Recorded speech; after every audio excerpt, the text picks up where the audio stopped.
తిరుమల లడ్డు నాణ్యతపై కూటమి ప్రభుత్వం రాజీ లేకుండా పనిచేస్తుందన్నారు బీజేపీ నేత భానుప్రకాష్ రెడ్డి. ఇప్పటికే సీఎం చంద్రబాబు ఆలయ అధికారులకు పూర్తి స్వేచ్ఛ ఇచ్చారని స్పష్టం చేశారు. కమిషన్ల కోసం గత ప్రభుత్వం ఇష్టానుసారంగా వ్యవహరించిందంటున్న భానుప్రకాష్తో మా ప్రతినిధి దామోదర్ ఫేస్ టు ఫేస్. గత 5 సంవత్సరాల టీటీడీ హయాంలో జరిగిన వైసీపీ పాలనలో జరిగిన అవకతవకలపై అన్ని ప్రస్తుతం బయటపడుతున్న పరిస్థితి. ముఖ్యంగా తిరుమల శ్రీవారికి అత్యంత ఇష్టమైన లడ్డూ ప్రసాదం, భక్తులకు కానీ శ్రీవారికి కానీ ఇష్టమైన ప్రసాదంగా భావించే లడ్డూ ప్రసాదంలో నాణ్యత కూడా లోపించిన పరిస్థితి. దీనికి కారణం నెయ్యి అంటూ అధికారులు తేల్చి చెప్పిన పరిస్థితి. టీటీడీ ఈవో నిన్న ఏర్పాటు చేసిన మీడియా సమావేశంలో ఏదైతే నెయ్యిలో వెజిటబుల్ ఏదైతే కొవ్వులు కలిపి వాటిని పంపిణీదారులు పంపిణీ చేస్తున్న పరిస్థితి ఉంది. దీనికి సంబంధించి ఒక కంపెనీని ఇప్పటికే బ్లాక్ లిస్టులో పెట్టామని చెప్తున్నారు. దీంతో ఈ విషయాల గురించి మనతో మాట్లాడడానికి బీజేపీ సీనియర్ నాయకుడు, రాష్ట్ర అధికార ప్రతినిధి భానుప్రకాష్ రెడ్డి ఉన్నారు. ఆయన అడిగి మరిన్ని విషయాలు తెలుసుకున్నాం. సార్ చెప్పండి, లడ్డూను అదే శ్రీవారి దర్శనం తర్వాత లడ్డూను అత్యంత ప్రియమైన ప్రసాదంగా భక్తులు భావిస్తారు. ఇలాంటి లడ్డూలో కూడా కల్తీలు చేయడానికి ఎందుకు సాహసించారు గత పాలకులు? తిరుమల ఒక ధార్మిక క్షేత్రం, దాన్ని ధనార్జన క్షేత్రంగా వైసీపీ నాయకులు మార్చడం జరిగింది. తిరుమల అంటేనే లడ్డు, లడ్డు అంటేనే తిరుమల శ్రీవారి లడ్డు అంటారు. తిరుమలకి వెళ్ళామంటే లడ్డు తెచ్చామంటారు. అంటే అంత భక్తులకి లడ్డుతో అంత అవినాభావ సంబంధం ముడిపడింది. కానీ ఆ లడ్డునే, ఎందుకంటే నిత్యం లక్షలాది మంది భక్తులు వస్తుంటారు కాబట్టి అందరికీ లడ్డులు అందుబాటులో ఉండాలని చెప్పి ఎక్కువ శాతం లడ్లు చేస్తారు. ఎక్కువ ఆదాయం కూడా దాంట్లోనే వస్తుంది. ఎవరికి మీరు చెప్పినట్టు ఎవరికి కల్తీ చేస్తున్నారో కొన్నిటి వందల టన్నుల గీ దాంట్లో వాడకం ఉంటుంది. కాబట్టి నాణ్యమైనటువంటి నెయ్యి భగవంతుడికి సరఫరా చేయాలి. కానీ కౌ బెల్ట్ మనకు సౌత్ ఇండియాలోనే ఉంది. అంటే ఆవుకు సంబంధించిన బెల్ట్ సౌత్ ఇండియాలో ఉంది, నార్త్ ఇండియాలో లేదు.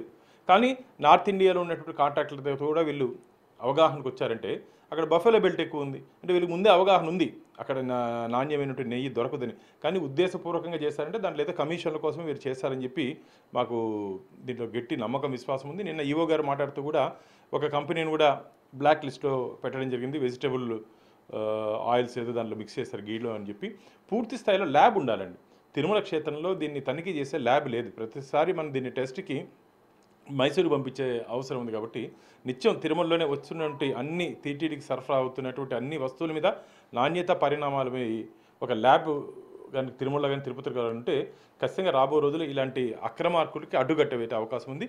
దీని వెనకాల ఉన్న వ్యక్తులు ఎవరెవరు ఉన్నారో నాకు తెలిసి దీర్ఘకాలంగా అక్కడ పనిచేస్తుంటే అధికారులు కూడా దీంట్లో వాటాలు ఉన్నాయని చెప్పి శ్రీవారి భక్తుల నుంచి ఫిర్యాదులు వస్తుంది. కాబట్టి ప్రక్షాళన అందరితో మొదలవ్వాలి, ఇంక్లూడింగ్ మన ఇంటి నుంచి కూడా సరిదిద్దుకుంటూ.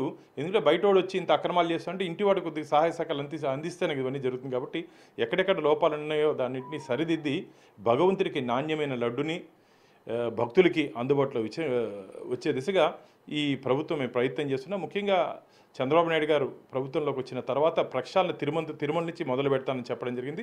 ఆ ప్రక్షాళన ఇప్పటికే మొదలైంది. నెయ్యి విషయానికి సంబంధించి 250 కోట్ల రూపాయల విలువైన నెయ్యి ఒక్కటే కొంటున్నాము ప్రతి ఏడాది అని చెప్తున్నాడు. అంటే ఎన్ని లక్షల లీటర్లు, టన్నుల లీటర్లు ఇక్కడికి వస్తుందో మనకు అర్థమవుతుంది. ప్రతిరోజు 20,000 లీటర్లకు పైగా నెయ్యి వినియోగం అవుతున్న పరిస్థితి. ఇలాంటి పరిస్థితుల్లో మనకు పక్కనే ఉన్న కర్ణాటక నందిని రెగ్యులర్గా సరఫరా చేసింది. సుదీర్ఘకాలం పాటు ఎలాంటి ఫిర్యాదులు కూడా అప్పట్లో అందలేదు. అది ప్రభుత్వ రంగ సంస్థ కావడంతో ఎందుకు అటు ఉత్తరప్రదేశ్ నుంచి కానీ ఇతర రాష్ట్రాల నుంచి వీరు తెచ్చుకోవాల్సిన అవసరం వచ్చింది? అంటే ఒకటి, నాణ్యమైన నెయ్యి టీటీడీ ఆ రేట్లకి అందుబాటులో వచ్చే దిశగా లేదన్నారు. కాబట్టి ఒకసారి వీరు ఖచ్చితంగా మాకు క్వాలిటీ గీ కావాలి, రేటు అధికమైనా సరే మనకు మంచి ప్రసాదం ఇవ్వాలి భక్తులకన్నా ఆలోచన టీటీడీ వాళ్ళకి కూడా రావాలి. కాబట్టి రేటు అధికమైనా పర్లేదు, మంచి గీ కావాలంటే మీరు చెప్పినట్టు నందిని కానీ ఇక్కడ తిరుపతి కూడా బాలాజీ డైరీ ఉంది.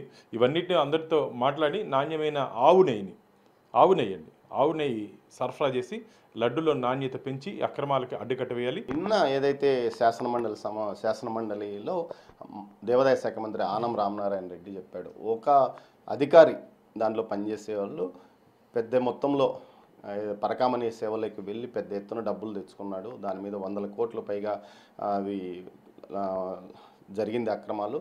అయితే పోలీసులు, ఎస్పీ కానీ ఇతర అధికారులు కానీ కేసు నమోదు చేసి వెంటనే లోకాయుక్తలో పరిష్కరించారంటూ కూడా మాట్లాడాడు. మొత్తం మీద ఇలాంటివి పోలీసులు కూడా ఎందుకు దీంట్లో జోక్యం చేసుకుంటున్నారు?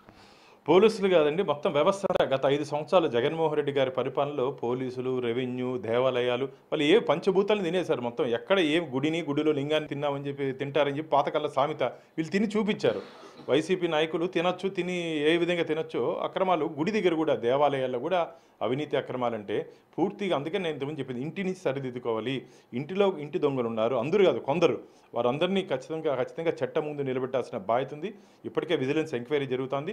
నిన్న ఆనం రామనారాయణ రెడ్డి గారు నిన్న శాసన మండలిలో మాట్లాడినట్టు ప్రతి మాట వారు తిరుమలలో జరుగుతున్న అన్యాయాల మీద అక్రమాల మీద మాట్లాడారు.